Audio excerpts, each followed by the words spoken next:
Season 3 की शुरुआत होती है और हमें सब लोग दिखाए जाते हैं जो वहां से भाग रहे थे क्योंकि वहां पे डंजन बस्ट हुआ था। तो वो लोग कहते हैं विलेज चीफ हम क्या करें। दूसरा भी कहता है बिल्कुल हम क्या करें। तो विलेज चीफ कहता है मुझे क्या पता तुम यंग फूल्स। लेकिन तभी हमारी एलेट वो उस घंटे के पास खड़ी थी। वो कहती है प्लीज सारे के सारे चर्च बिल्डिंग में आ जाए।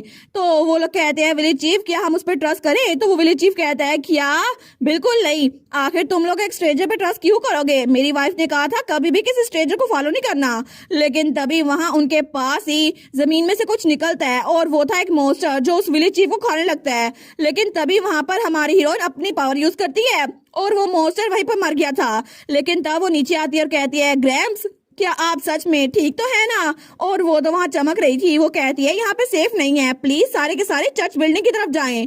तो वो ग्रैंडपा उसको देखकर बड़ा खुश हो गया था। तो वो कहती है मैं आपको सेफ रखूंगी। लेकिन तभी वो ग्रैम्स कहता है तुमने उसकी बात सुनी सारे चर्च की तरफ चलो। वो लोग कहते हैं आपने खुद ही तो कहा था किसी स्ट्रेंजर को फॉलो नहीं करना। तो वो ग्रैम्स कहता है मेरी वाइफ ने मुझे बताया था कि अगर कोई पिंक वाली लड़की आए ना जो कि कॉमिक सीरीज की मेन कैरेक्टर के साथ दिखती हो तो उसकी बात मान लेनी है। और उसके बाद सारे के सारे उस चर्च के अंदर जा रहे थे। तो वो लोग कहते हैं जल्दी करो चर्च के अंदर जाओ जो भाग नहीं सकते उनकी हेल्प करो। और हमारी एलेट पीछे सारे मॉन्स्टर का मुकाबला कर रही थी और वहां पर तो बहुत ही ज्यादा मॉन्स्टर्स थे। लेकिन तभी वो अपनी एबिलिटी को यूज करती है और वहां पे सेज बैरियर आ गया था जिसकी वजह से वो सारे मॉन्स्टर बैरियर के अंदर नहीं आ पाते। लेकिन तभी हमारी हीरोइन अपने हाथों से डिवाइन रेट्रिब्यूशन यूज करती है और वो सारे मॉन्स्टर जो कि उस बैरियर के साथ लगे हुए थे सारे के सारे मर चुके थे। लेकिन पीछे से बाकी और मॉन्स्टर भी उस तरफ आ रहे थे। तो हमारी हीरोइन सोचती है ये लोग तो बहुत ही ज्यादा है मुझे इन सबको मारना होगा। अगर मैंने इनको मारा तो ही मैं जाके थेस को बचा सकती हूँ। लेकिन तभी वहां पर उसको कुछ महसूस होता है और वो थोड़ा फ्लिंच करती है। तो नोटिफिकेशन आई थी voice that shape the world. वो तो खामोशी से चीख रहे हैं। तो तभी एग्नेस कहती है एलेट आखिर वो कौन है जो ऊपर है। और तभी हमारी एलेट जब ऊपर देखती है तो वहां पर वही लड़का खड़ा था जिसके काले बाल और रेड आईज थी। और वो तो विलन था लेकिन बहुत ही ज्यादा हैंडसम लग रहा था। लेकिन तब हमारी एलेट जब उसको देखती है ना वो तो बहुत ज्यादा डर गई थी। वो सोचती है ये तो न्यू बॉर्न कियोस है लेकिन आखिर ये यहाँ पर क्या कर रहा है। तो एग्नेस कहती है कि ये तो वही अल्टीमेट विलन है जिसके बारे में तुमने मुझे बताया था। लेकिन ये यहाँ पर क्या कर रहा है। तो हमारी हीरोइन कहती है बिल्कुल इसका एक और नाम भी है रीड। और तभी वो विलन रीड उसकी आंखें हमारी हीरोइन से मिलती हैं और तब वो हमारी हीरोइन को देखता है। लेकिन हमारी हीरोइन सोचती है क्या अभी हमारी नजर टकराई इसका मतलब है इसने मुझे देख लिया। लेकिन तभी वो ग्रैंडपा जिसकी जान हमारी हीरोइन ने बचाई थी वो चर्च में से चिल्ला कहता है नहीं मेरी वाइफ। और उसकी वाइफ वो तो अभी दूर ही थी और पीछे धमाका हो रहा था। तो वो ग्रैंडपा चर्च से निकलते हुए कहता है मुझे उसको बचाना होगा। तो हमारी कहती है ग्रैंडपा नहीं। लेकिन तब ग्रैंडपा तो छलांग मार के पास जा रहा था। वो कहता है मुझे अपनी वाइफ को बचाना है। और तब अपनी वाइफ के पास पहुंच गया था। वो कहता है माय डियर वाइफ क्या तुम ठीक हो। वो कहती है ओ डार्लिंग। लेकिन तभी उनके पीछे एक और मॉन्स्टर आता है उन पे हमला करने लगता है। तो दोनों के दोनों मियाँ बीवी डर गए थे। तो हमारी हीरोइन वहां पर आती है और उस मॉन्स्टर को धक्का देती है। लेकिन तब वो मॉन्स्टर दूर जाकर गिरता है तो हमारी हीरोइन तलवार पकड़ती है और तभी वो विप स्वॉर्ड को यूज करने लगी थी। लेकिन तभी रीड अपने हाथ का इशारा करता है और तभी हमारी हीरोइन को चिल्स महसूस होते हैं और वहां पे डेंजर जोन की वार्निंग आ गई थी। तो तभी नोटिफिकेशन आई थी ट्रांसेंडेंट स्किल शैडो प्रीडेशन वो शुरू हो चुकी है। वो सोचती है कि ये तो रीड की अल्टीमेट एबिलिटी थी। तो तभी नोटिफिकेशन आई थी एडवोकेट ऑफ कॉन्फिडेंशियलिटी उन्होंने तो अपने मुंह पकड़ लिया है और बाकी सब लोग भी अपनी सांस रोक के खड़े हुए हैं। लेकिन वो सोचती है क्या मैं इसको रोक सकती हूँ। बिल्कुल नहीं। क्या मैं डिवाइन एडवन यूज करूँ फिर भी मैं इसके अटैक को डॉज नहीं कर सकती। मैं तो मरने वाली हूँ। यहाँ पर तो हर कोई मेरे साथ साथ हर एक चीज मर जाएगी क्योंकि ये अटैक तो बहुत ज्यादा पावरफुल है। लेकिन थोड़ी देर बाद ही हमारी हीरोइन जब आंख खोलती है ना तो वहां पर वो सारे मॉन्स्टर गायब थे और वो बच चुकी थी। वहां पर कुछ भी नहीं हुआ था। वो कहती है क्या तो नोटिफिकेशन आई थी सब लोग सुकून का सांस ले रहे हैं कि आप बच चुकी हैं। तो तब नोटिफिकेशन आई थी क्रिटिक फॉर बैलेंस कह रहे हैं कि आपके इतने सालों की ट्रेनिंग वेस्ट में जाने वाली थी। तो वो ओल्ड कपल कहता है मिस क्या आप ठीक है। तो हमारे सोचती है चर्च और विल्जर चलो ये तो सेफ है ना। लेकिन तभी वो दूसरी तरफ देखकर सोचती है उसने सारे के सारे डिमोनिक क्रिएचर्स को स्वेलो कर लिया और उसके बाद गायब हो गया। लेकिन आखिर उसने मुझे नुकसान क्यों नहीं पहुंचाया।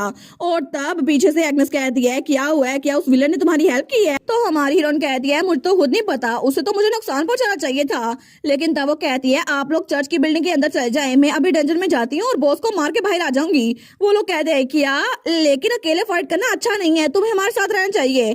तो हमारून कहती है मेरे बारे में फिक्र ना करें, मैं बिल्कुल ठीक रहूंगी क्योंकि मेरे पास बहुत ज्यादा पावर्स है। तो वो लोग कहते हैं वाह ये तो बिल्कुल चमक रही है। लेकिन तब वो लोग कहते हैं हम तुम्हारे लिए प्रे करेंगे। तो हमारी तो आगे आगे भाग रही थी, लेकिन तभी वो सीरियस हो गई थी। वो सोचती है बस थोड़ी देर इंतजार कर लो थेस्लेट, मैं आ ही रही हूँ। और तब उस पहाड़ी की तरफ जा रही थी जहां पर वो डंजन बस्ट हुआ था। वो कहती है थेस्लेट मैं बस तुम्हें बचाने के लिए आ ही रही हूँ। और थोड़ी देर बाद वो इस डंजन में पहुंच चुकी थी जो कि बिल्कुल चर्च की तरह लग रहा था। लेकिन जैसे वहां पर आती है ना, वहां पे बहुत सारी मूर्तियां रखी हुई थी। तो नोटिफिकेशन आई थी आप स्कल्पचर्स वर्कशॉप में दाखिल हो चुकी हैं, जो कि ए क्लास का डंजन है। लेकिन डंजन बस्ट होने की वजह से इसकी डिफिकल्टी एस क्लास की हो चुकी है। तो तब वो वहां पे हमारे थेस्लेट को सर्च कर रही थी। वो सोचती है थेस्लेट कहाँ पर है। तो एग्नेस कहती है एलेट आखिर ये सारे के सारे स्कल्पचर्स क्या हैं? ये देखने में तो बड़े प्यारे लग रहे हैं, लेकिन ऐसा लगता है कि इनके बारे में कोई चीज है जो मुझे डिस्टर्ब कर रही है। तो हमारी एलेट कहती है तुम इस फीलिंग के बारे में बिल्कुल ठीक हो एग्नेस, क्योंकि ये सारे के सारे लोग, ये स्कल्पचर जो बने हुए हैं ना, ये इंसान थे जिनको जिंदा ही इस चीज में गाड़ दिया गया है। वो सोचती है नावल के हिसाब से तो थेस्लेट को भी डीमन ने ऐसे कैप्चर किया था क्योंकि वो उसको आराम से टॉर्चर कर करके मौत देना चाहता था इन स्कल्पचर्स की तरह। वो सोचती है मुझे जल्दी करके उसको ढूंढना होगा। लेकिन तभी पीछे से कोई आता है। वो कहता है ओ माई मुझे यकीन नहीं होता, मैं तो पहले ही एक ब्यूटीफुल फीमेल को ढूंढ रहा था, देखो सही मेरे पास कौन आ गया। और वो था डंजन मास्टर। और तब वो हमारी एलर्ट को देख कहता है तुम तो एग्जैक्टली वही इंग्रेडिएंट हो जो मुझे चाहिए था। और तब वो कहता है चलो अच्छा हुआ तुम मेरे पास खुद ही आ गई, अच्छा होगा मैं तुम्हारे पार्टनर के साथ ही वहां पे गाड़ दूं। वहां पर एक बड़ा खूबसूरत सा लड़का मुझे मिला था जिसको मैंने स्कल्पचर बनाया हुआ है। तो हमारन कहती है बॉस मास्टर वो मेरे सामने आ गया। लेकिन तब उसके सामने होते हुए कहती है चलो अच्छा है, मैं वैसे भी जल्दी में थी। और तभी वो अपनी पावर्स को यूज करती है। तो वो बॉस मास्टर वो तो हैरान रह गया था, वो सोचता है ये क्या है। लेकिन तभी उसका उस बॉस पे बड़ा फर्क पड़ रहा था। लेकिन तब वो चिल्ला कहता है तुम्हारी हिम्मत कैसे हुई, तुम सिर्फ एक इंग्रेडिएंट हो। लेकिन तभी हमारी हीरोइन उसके सामने आती है और उसको धक्का देती है। लेकिन तभी उसकी कैप नीचे गिर गई थी और हमारी एलर्ट उसके सामने आकर अपनी फिर से डिवाइन पावर यूज करती है। वो कहती है होली पर्ज। और वो बॉस मास्टर वो हार चुका था, लेकिन इर्द गिर्द की जो बिल्डिंग थी वो भी टूट रही थी। तो तभी नोटिफिकेशन आई थी कांग्रेचुलेशन आपने डंजन मास्टर को हरा दिया है। लेकिन तभी वो बिल्डिंग जो नीचे गिर रही थी ना, तो हमारी हीरोइन जब देखती है तो उस बिल्डिंग के दूसरी तरफ ही वहां पर कोई बंधा हुआ था।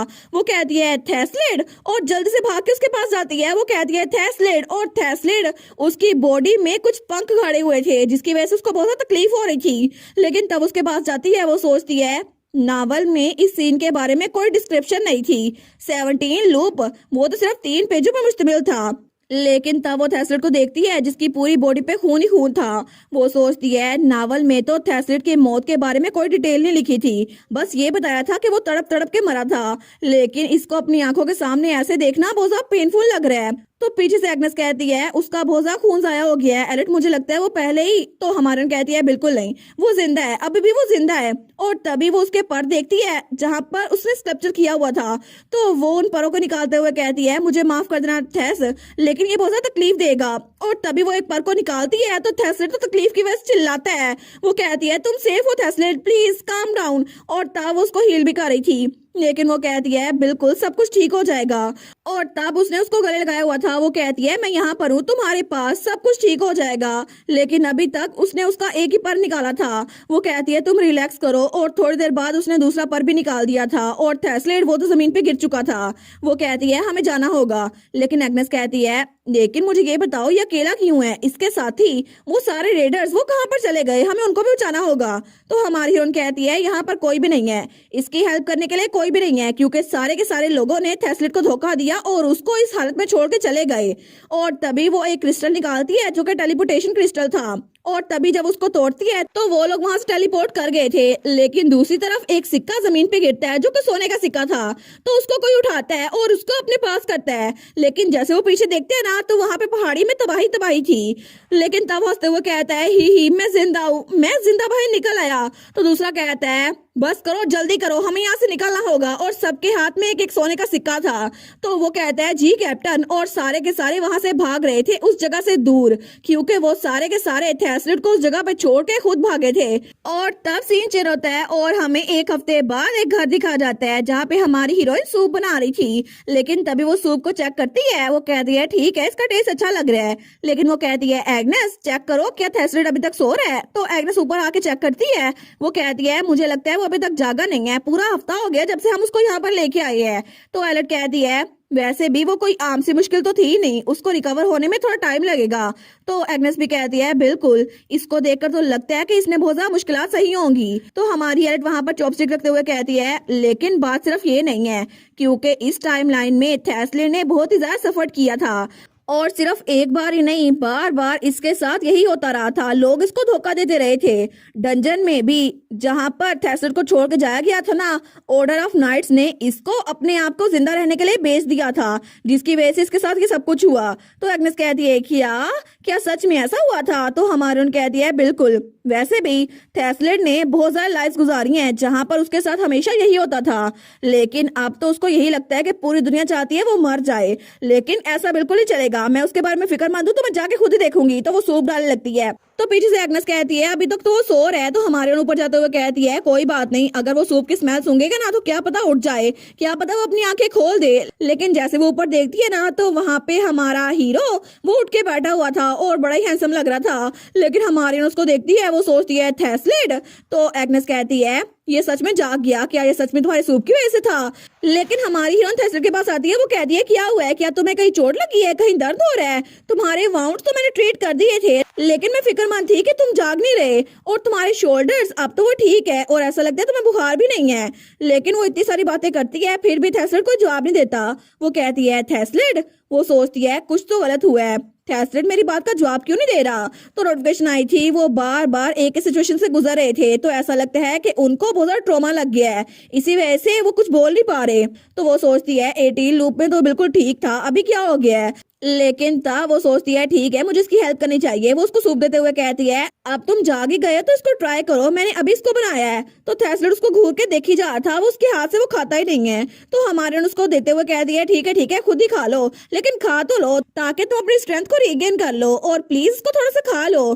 तो थैसलिड उसकी तरफ देखते हैं, लेकिन तभी वो उस चम्मच को पकड़ता है और उसको अपने मुंह की तरफ लेके जाता है, और जैसे वो उसकी पहली बार लेता है ना उसकी आंखों में आंसू आ गए थे। तो हमारी उसको देखती है, वो कहती है क्या थैसलिड अभी रो रहा है? तो एग्नेस कहती है क्या हुआ है, क्या तुम्हारा सूप इतना डिलीशियस था? वो कहती है मुझे नहीं पता। वो सोचती है ओरिजिनल नॉवल में भी कभी भी थैसलिड रोया नहीं था, लेकिन अभी ये क्यों रो रहा है? तो नोटिफिकेशन आई थी voice that shape the world कह रहे हैं, शायद मुझे समझ आ रही है, मैं उसको समझ सकता हूँ। और फिर नोटिफिकेशन आई थी voice that shape the world कह रहे हैं उन्होंने इतनी ज्यादा मुश्किलात बर्दाश्त की, कभी भी किसी ने उनके साथ अच्छा सलूक नहीं किया, लेकिन आप अभी उनके लिए सूप बना कर लेके आई हैं, और इसी वजह से इसी काइंडनेस को देख के उसकी आंखों में आंसू आ गए हैं। तो हमारी सोचती है सच में इसने कितना कुछ बर्दाश्त किया होगा। लेकिन तभी पीछे से एग्नेस कहती है एलेट क्या ये और एक्सपर्ट नहीं था, इसके पास तो बहुत ज्यादा पावर होनी चाहिए थी। हमारे कहती है हाँ बिल्कुल ऐसा ही है, और वो तो थोड़ी प्राउड हो गई थी। लेकिन एग्नेस कहती है अगर ऐसा ही है तो फिर अभी इसके पास कोई ओरा क्यों नहीं है, इसके पास से मुझे कुछ भी फील क्यों नहीं हो रहा? तो हमारे कहती है क्या? तो एग्नेस कहती है इसके पास कोई पावर नहीं है, ना ही डिवाइन पावर ना ही ओरा पावर, ऐसा लगता है कि इसके अंदर सारी की सारी पावर खत्म हो चुकी है। तो हमारी हीरोइन तो हैरान रह गई थी, वो कहती है क्या ऐसा कैसे हो सकता है, ये तो मेल लीड है, इसके पास पावर कैसे खत्म हो सकती है? तो एग्नेस कहती है ना सिर्फ इसका ओरा और पावर खत्म हो गई है, लेकिन मुझे लगता है कि अब ये बोल भी नहीं पा रहा, और जिस हिसाब से ये सब कुछ कर रहा है ना ऐसा लगता है कि इसकी याददाश्त वो भी थोड़ी कमजोर हो गई है। तो हमारी हीरोइन तो बिल्कुल शौक रह गई थी, वो कहती है ऐसा कैसे हो सकता है? वो एग्नेस को साइड पे लेके जाती है और कहती है 1 मिनट रुको, तुम मुझे बता रही हो कि मेल लीड वो बिल्कुल लेवल 1 का बन चुका है, क्या ये सच में हो भी गया है? मुझे लगता है कि मैंने कुछ गलत सुना है। तो तब एग्नेस कहती है एलेट मुझे जरा याद दिलाओ मैं कौन हूँ? वो कहती है तुम तो एग्नेस हो ना, जो कि वेटिकन सिटी की ओरा मास्टर है। तो एग्नेस कहती है बिल्कुल यही जवाब है। तो हमारी हीरोइन तो बहुत ज्यादा शौक हो गई थी, वो सोचती है मुझे यकीन नहीं होता कि जितनी कहानी फ्रस्ट्रेटिंग चल रही थी ना उससे भी ज्यादा फ्रस्ट्रेटिंग हो सकती है, सच में आखिर ये कैसे हो गया? लेकिन तब तक थैसलिड ने खाना खा लिया था, और तभी वो हमारी हीरोइन को बुलाए बगैर खड़ा हो जाता है। तो हमारे उसको देखती है तो वो सीढ़ियां उतर के नीचे जा रहा था, लेकिन तभी वो किचन में आता है और वहां पर उस प्लेट को रख देता है, लेकिन वहां पे बहुत सारी बुक्स पड़ी हुई थी। तो एग्नेस और एलेट दोनों नीचे आ गई थी और उसको देख रहे थे छुप के। लेकिन तब एग्नेस कहती है इसको क्या हो गया है? क्या ये अभी होश में आते ही पढ़ना शुरू कर देगा? ऐसा लगता है इसको पढ़ने का बड़ा शौक है। लेकिन तभी थेस्ली ने जो बुक उठाई थी ना, वो तो बच्चों की कहानियों की किताब थी। तो एग्नेस कहती है, सच में मुझे लगता है ऐसा कुछ भी नहीं है, आखिर ये बच्चों की कहानियां क्यों पढ़ रहा है? लेकिन तब थेस्ली तो बार बार हर एक किताब को उठा रहा था और उसको खोल खोल के देख रहा था। लेकिन तभी दूसरी किताब को उठाता है और उसको खोल के देखता है और वहां पे रख देता है, और थोड़ी देर बाद वहां पे सारी की सारी बुक्स का बंडल बन चुका था। लेकिन एग्नेस कहती है, मुझे लगता है इसको फेरी टेल्स पसंद है, इसका टेस्ट इतना भी बुरा नहीं है। तो हमारी एल्फ कहती है, नहीं एग्नेस, ये बात नहीं है। असल में थेस्लिड वो याद करने की कोशिश कर रहा है कि इस दुनिया में हो क्या रहा है, और वो इस दुनिया को इस किताबों के जरिए समझने की कोशिश कर रहा है। लेकिन तभी थेस्लिड उसकी नाक से खून बहने लग जाता है, जैसे वो बोझा कोशिश कर रहा हो कुछ याद करने की। लेकिन हमारी एल्फ उसके पास आती है, वो कहती है, थेस्लिड बस कर दो, तुम ठीक तो हो ना, तुम्हें ओवरडू करने की जरूरत नहीं है। लेकिन तभी थेस्लिड उसकी तरफ देखता है और तभी एक बुक उठाता है। हमारी उन कहती है, क्या? तो वहां पे एक पिक्चर बनी हुई थी जहाँ पे कुछ टेडी बेयर्स बैठे हुए थे। तो वो टेडी बेयर कहता है, थैंक यू, ये बड़ा डिलीशियस था। तो तब हमारा थेस्लिड वो भी उसकी कॉपी करके कहने लगता है, थैंक यू, ये बहुत ज्यादा डिलीशियस था। तो तभी वो उस बुक को पलटते हैं और वहां पर कुछ और लिखा हुआ था। तो वहां पे वो टेडी बेयर कहता है, लेकिन तुम हो कौन? तो तब हमारा थेस्लिड वो भी हमारी अलर्ट से यही कहता है, तुम हो कौन? तो हमारी उन कहती है, क्या थेस्लिड को भूल चुका है कि मैं कौन हूँ? लेकिन ऐसा कैसे हो गया? इसका मतलब है कि थेस्लिड की याददाश्त वो सच में जा चुकी है। और इसी के साथ ये वाला पार्ट यहीं पर ख़त्म। तो आप लोग बताइएगा आप लोग को ये पार्ट कैसा लगा, और वीडियो को लाइक और चैनल को सब्सक्राइब लाजमी कीजिएगा। बाकी वीडियोस का लिंक भी स्क्रीन पर नज़र आ रहा होगा, तो काइंडली उनको भी चेकआउट कर ले। और thank you so much for watching my videos. Stay safe, bye bye.